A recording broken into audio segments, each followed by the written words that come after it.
So the game has definitely become harder, so we need to prepare a little better for the upcoming adventure. So team number 1 will be related to the best clone and the best class. Now I'll not go over all of details, but in my opinion the best clones are Victoria, just because of the weapon range and the other stats. We just need to increase her HP and pain threshold a little bit. Percy, because he has everything going for him except for the accuracy. Accuracy needs to be improved. Maybe a little bit of extra dodge will help as well. And then you have Kenzie Yukio. The weight affects dodge minus 75%. So this basically means if you are full of loot or if your gear is very heavy, you'll suffer less penalties to dodge. As you can see, poor Percy over here has a minus 27% chance to dodge, which means everyone will hit him. If someone throws a rock at the space station, it will hit Percy. No matter from where they throw it, it will hit Percy. And then you can also mix and match a few things, but the other classes are kind of left out in the open. The developers need to rebalance the classes again, because these bonuses are just too good to be passed out. And the best class. Now this is a bit of a longer discussion, but in my opinion the best classes currently are the Tunnel Rats, just because they have the damage, the economy and the survivability. Then you have the Phoenix Brigade because they also have a way to increase a certain weapon damage of certain damage type, the burn chance, the fire duration. They can have so much more utility with the newer guns and the newer options right now. They also have a little bit of defensive stuff, but you probably will have to change some of this as well. And then Valkyria Squad, because again they have more or less the same thing. Shock effect plus 20%, so you have quite a bit of shock effects right now and shock weapons, so it's actually very fun to use them. And it might be harder to get ammo for these weapons, but you can get them from some factions even at tech tier 3, or just kill their units. Plus the piercing chances and the other stuff will be very good. Now, you can play with whatever combination you like, but this gets us to tip number 2, genome editing, which will make the game seem much better. Because genome editing is actually pretty easy to unlock and pretty easy to use. So for example, we can have Percy over here and we can replace this with Sniper, so that's amazing. So also we can improve his accuracy to 61%. And for that you only need a few medical containers and 3 mine chips. So it's actually very cheap to change some clone attributes and even their main perks. So do that whenever you can. But if you want to combine all of these things that I showed you, you can do that very easily. And later on you can even edit the classes and some other stuff, but again, that's for a bit later. Just know that genome editing is available very early, and this will definitely help you survive a little better. Well, I guess I can show you at Victoria, for example. If you want her to have, let's say, a little more accuracy, and then you just want more health, let's say, so she has 150. Also, we can increase the range, but 9 is more than enough, because that will be enough for her to shoot all of the weapons. And then I also said something about the pain limit, yeah. So, basically, this is all you would need to make a weak clone a very strong clone. And this gets us to tip number 3, which is navigation and the hangar. You may be wondering, why are these so important? Well, if you haven't played or if you don't remember very well, if you actually upgrade these things, these are the most important ones, you can actually create missions on planets. Which means you can create missions on the planets you want to create them, especially on planets that don't have QuasiMorphosis meters. You can also get more reward points from the missions, and you can also do a lot of crazy stuff with them as well. And then you also get the scanner, which means you'll be able to see the floors. When you enter a mission, you'll be able to see the map unless it has a jammer, which is a huge help. Getting more missions, seeing the floors and getting more loot for them, just amazing. And then the next upgrade, the ship upgrade, I really like, and I want people to work a little more on them, will be the hangar. This will allow you to summon a capsule, so even if you die you might save some items, because this game is very heavy on items. You'll need a lot more items overall. And then you can also unlock the shuttle as an extra inventory space capacity, whatever you want to think of it. So usually I use the shuttle to store armors and guns and repair kits and some other stuff that you get on the first floor, put them in, and then the second floor I like to use the capsule to get very important loot, and then on the first floor I just collect whatever else is left and keep it with me and evacuate. If you use it like this, you'll never run out of space, even if you have basic backpacks, more or less. And a bit later you also get a trade module which will allow you to send a trade shuttle to barter, which means you no longer have to go to the specific station to trade the specific items, because sometimes by the time you arrive they change the offers or the mission appears and you don't have the possibility to trade anymore over there. So very important to level these things up early on to kind of improve your chances of winning. Tip number 4. The factions. Take the factions seriously and try to fight the Hexarchy, because the Hexarchy is Dilty, Ancom, Realware, and SBN, because they have the best loot, but they're also the strongest factions, and if you let them grow too much, you'll not be able to beat them. For example, Dilty will get shock weapons at tier 3 technology, which is crazy. I think this should be at least tier 5 technology. I think the developers need to look at some of these unlocks a little better. Or let's say SBN, which will get energy weapons at tier 2 and 3. That will be too much to handle for the player. Anyway, just try and keep these factions down and fight them a lot as much as you can, because if you fight them early on, they'll just give you a lot of great loot and there will not be as many risks involved. Plus, they will also allow the other factions to grow, so you'll get access to a lot more technology and a lot more rewards. Tip number 5. Keep an eye on the tech level of the factions. Some of the factions will become extremely strong after they reach a certain tier. For example, Ancom is super weak until they reach tier 4, where they get a gun and armor. While Realware is kind of weak for a bigger portion of the game, but at tier number 4, as you can see, they get armor and the guns. Now, technically they can have these items before they reach the specific tech tier. I'm not sure what the idea is. I think that the most advanced units will be able to use these items regardless if they have the tech tier or not. It also depends on the faction power and the faction tech, so I guess you have to kind of find the balance, but don't let them grow too strong. And also, before you go into a mission, let's say you do a mission against Silent Coven, remember to look at their technology tree. This means they'll have the laser pistols. This means you'll need a beam armor, or if you fight, let's say, against Coreward, and they're tech level 3. That means they'll have the flamers and they'll have some other nasty surprises for you, or the Felmar grenades. So you need a little more fire resistance or medicine that will help you fight against the fire. Or if you're fighting, let's say, Ancom, you'll need more general resistances. So yeah, you need to be better prepared for all of this. Or if you're fighting, let's say, SBN, bring something that will help you resist beam weapons, also cure radiation sickness, and also heal beam wounds. Anyway, let's go to tip number 6. Look at the faction screen and look at the factions you want to help. It's very important right now because, well, like I said, subscribe to the factions you want to help, and if you want to help a certain faction, if you feel like they're losing a lot of assets, try to look at their at the screen often, because it will show you what they are doing. So, defense. Sabotage is not that bad. Elimination is kind of bad, because I think elimination is the precursor to conquest. So try to defend them by helping them in the missions. Well, I guess the developer should explain this a little better, because you don't see it over here. So help them in the missions where they defend against heavy attacks, and help them in the missions where they attack locations. When they're doing elimination, help them for sure. Sabotage and the other stuff is not so important. Espionage, you can let them do their thing, but it's not so important. So if I was to hinder this faction, I would go over here. I would go over here to this place, and then I would play on the part on the side of civil resistance and actually help defend that location, because if they get another asset, they will rise in power and faction tech faster. Also, if you see what active contracts they have over here, you can kind of choose the other side and do the infiltration. So there are many ways to manipulate how a faction grows in power right now. And this will also help you get the missions you want, because sometimes you'll prefer to do an elimination mission instead of an escort mission. So you have more liberty in a way, but you can also, for example, if you want to help Church of Revelation become stronger, you will help them gain more locations. What will that do?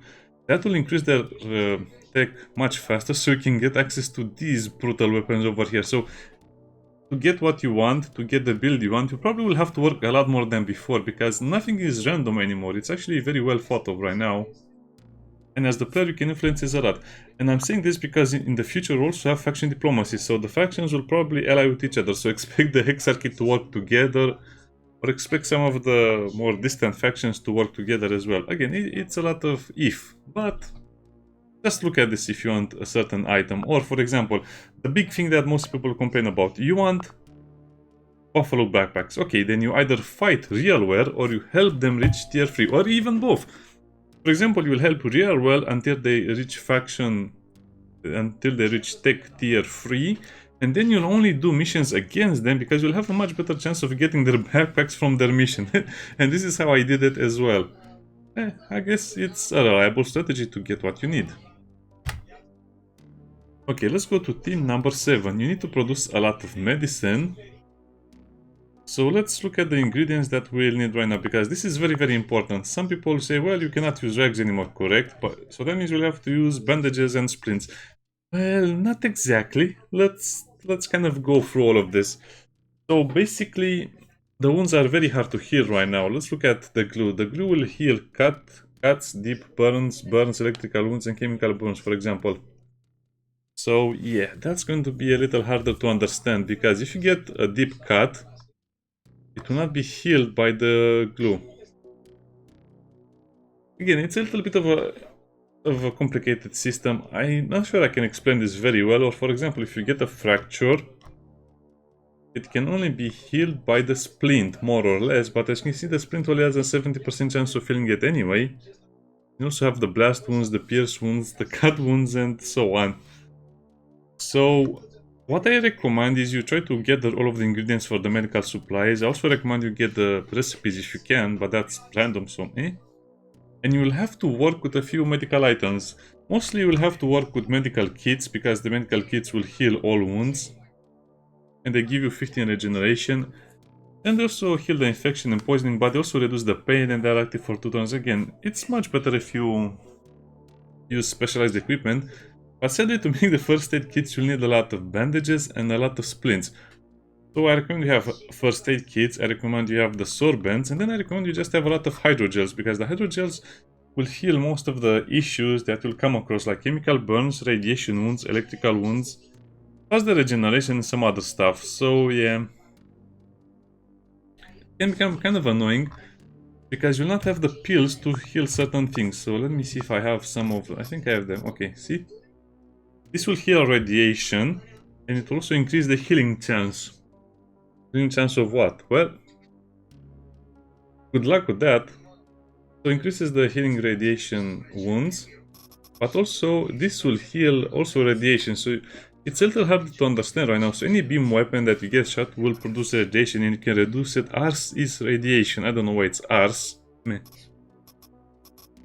And we also have things like hemostatic, which will increase the chance of healing the piercing and the cut wounds. So that means, well, I guess this is kind of a nonsense idea, but sometimes if you find the pills, I just recommend you try them and you use them as much as you can. This also heals nicotine addiction, so baraphenil, well, it's only a 50% chance, but it can happen. So you need to keep a much better medical cabinet. But I mentioned what you need to know, and the medkits, the stuff I mentioned, will be mostly enough. Team number 8, the repair kits. Oh boy, this is also going to be another big discussion, but I'll just limit it to the things we need to know about. So as you can see, you'll have electromagnetic weapons, lasers, and energy weapons. So not everything is an energy weapon right now. And then you also have the melee weapons, the armor kit, and the firearm repair kit. So another change is that you can repair kits, you can repair guns with more things. For example, the spring will repair firearms for 15, but it also reduces the max condition of a gun. Of a ballistic weapon, that is, because it doesn't really say it over here, but if it's firearm, it's probably a ballistic firearm. If it's energy weapon, it's energy weapon, and so on. This will also fix, for example, electromagnetic weapons. Yeah, so the idea is that you'll need much better guns, and you'll need to maintain them with these kits over here. But that's not the only thing you'll be using them, because you'll be losing armor durability and gun durability very fast, so you need to repair them. But they're also going to be used to upgrade a few specific things on the ship. I think it's the hangar, if I remember correctly. Yeah, it's the hangar. So they become super important, because this will allow you, once you get the shuttle, you will need the repair kits for the other stuff, which will bring you to the barter module, which is a little harder. I think you need more over there. Anyway, it doesn't matter. But just know that you have to keep a few stacks of them as well, because you'll get very interesting guns much sooner than before, so you'll need to maintain them. Which brings us to tip number 9. You're going to need a lot more ammunition than before, because the accuracy of the guns was nerfed. So let's look at the guns a little bit. This has 30% accuracy. I think how accuracy is calculated, you add the accuracy of your character with the accuracy of the gun, and then you lower the accuracy by the dodge of the enemy you're shooting. So basically, you will have a lower chance than 80% to hit an enemy, because that's how the game is designed currently. I don't have a sniper rifle to show you, but as you can see, some of these things will have a max of 35% accuracy, which means basically any enemy can dodge you. This is a big difference, because a lot of people, some people have complained they cannot hit anything, and this is kind of the reason, because the accuracy of the guns was reduced, so the characters will have a much harder time to hit the enemy, which means basically you need to shoot more bullets at the enemies. That means any gun with a burst mode is great, any gun that fires more than 3 bullets is great, anything with burst or fully automatic is great right now. Sadly, this means one-shot guns will no longer be an option, like the shotgun with the slugs or some of the other things. Yeah, I guess they do have an accuracy bonus, but if you get unlucky 2 times, that's it, you're going to die. Also, I would like to speak about the silence guns. Silencer was not such an important thing to have on guns before, but now they're much better, because loud gunfire will attract the entire map. And I'm not joking, enemies will literally stalk you and try to surround you, or even try to attack you when you are attacking other groups, if you shoot too much, if you make too much noise. It also means you'll be sneaking a lot more, so yeah, more ammo, preferably use a silenced weapon and then a loud gun. This is a very good combination, the Vector and the Jeff Hammer. But we'll be using burst mode with both of them, so much more ammunition will be needed, so you'll produce more ammunition. That means also you'll need to take more ammunitions from the missions with you. Yeah, that's kind of it. Tip number 10. Shoot the walls or the doors if you hear enemies behind them. So basically, this is tip number 10, and this is how you're supposed to kind of make the connection. So shoot more. If you hear enemies behind a door or a wall, move away. You'll be using sneaking a lot more, and then shoot the door or the wall. Trust me. You don't want to go behind the corner, because if you go behind the corner and if you get shot, that will also alert enemies around the area, so you might be surrounded. I had a few situations where I was surrounded. And we're still at tip number 10. The enemies will be using the full range of their guns more. I have seen a lot of enemies use the burst mode of the Jeff Hammer. I've seen a lot of enemies... Anyway, the idea is that enemies will be using the burst mode or the full auto mode of their guns a lot more, and also they'll be using the full range of their guns. So if this assault rifle has a range of 6, trust me, the enemy will shoot you from 6 range. Before, they would need to go into 4 range and shoot you, or something like that. But now they might even shoot you from a little bit of a distance. I was getting into a pistol fight with an enemy from 7 or 8 range away, and he had one of these things which only has a range of 5. So yeah, don't bet on your weapons or your armor saving you. You need to engage most enemies from outside of their best accuracy zone. Also keep in mind that enemies will have implants or augments, which means they'll have more health. Sometimes they'll have more action points than you're used to. Plus it means they will have better accuracy and a lot more things. Basically, the enemies are no longer paper bags. You will need sometimes 2 bursts to kill a single enemy, because of the way the armor works as well. And we'll get to the armor at tip number... By the way, don't take risk. That's what you want to remember from tip number 10. And as a bonus, tip number 11. Armor has a chance... Right now, well, how should I put it? Armor is no longer perfect block. Armor is a percentage based thing right now. So armor will block a certain amount of damage, but this means armor doesn't protect you fully, and every enemy that shoots you has a chance to kill you.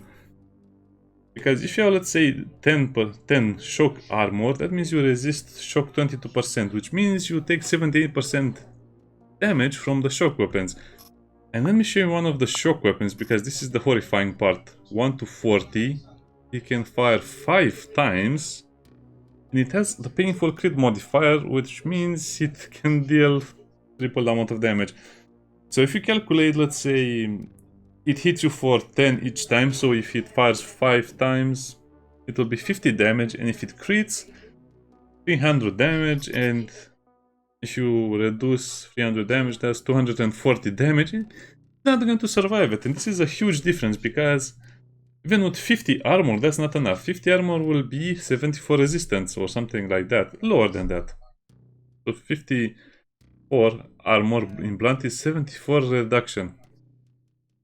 Which means you'll probably get shot with around 5 or 6 points of damage, but it's a weapon that deals a lot of blunt damage but shoots a lot of bullets. 9mm bullets are blunt damage. Let's do a little bit of a math session over here.